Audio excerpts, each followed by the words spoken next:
నువ్వు ఒక్కటి కూడా గెలవట్లేవు, రెండు గెలవన్నావు కదా, రెండు గెలవవు అన్నావు, రెండు దాటి మూడో పరిస్థితి. మిత్రమా వినండి, మీరు మీరు ఒప్పుకుంటారా? నా ఛాలెంజ్ ఒప్పుకుంటారా? మీరు అన్నారు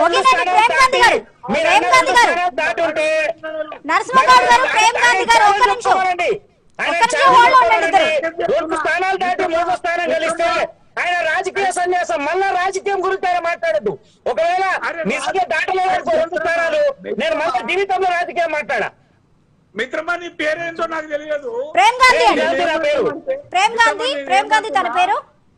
భారతీయ జనతా ఆయన ఛాలెంజ్ ఒప్పుకోవాలండి. ముందు ఆయన చెప్తున్న జోషం, నిజంగా రాజకీయ అనుభవం ఎంతుందో ఆయన జోషం, ఆయన పార్టీ నెట్వర్క్ తెలుసు కదా, ఆయన కాంగ్రెస్ పార్టీ ఎప్పుడు పుట్టిందో ఆయనకు తెలుసు కాబట్టి చెప్తున్నా కదా, ఛాలెంజ్ ఒప్పుకోవాలండి.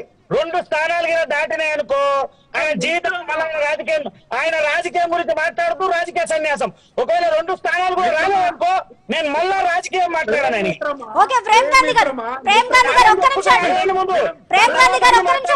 ఆయన చాలా మాట్లాడింది కదా, ముందు ఛాలెంజ్ స్వీకరిస్తారు.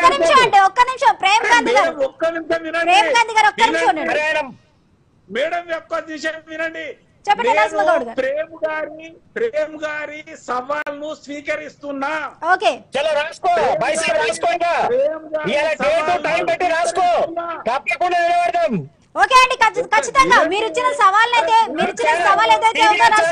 తీసుకున్నారని చెప్తున్నారు.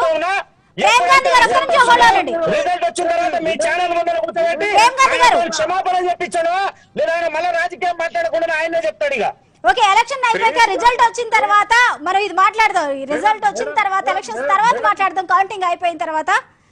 రైట్ అండి, thank you so much. Debate లో పార్టిసిపేట్ చేసిన ఉప్పల లక్ష్మణ్ గారికి, అలాగే మిట్టా నరసింహగౌడ్ గారికి, అలాగే ప్రేమ్ గాంధీ గారికి, గోవర్ధన్ గారికి అందరికీ ధన్యవాదాలు తెలియజేస్తున్నాయి. రైట్, ఇక రాజకీయాలు అనేవి చూస్తూ ఉన్నట్లయితే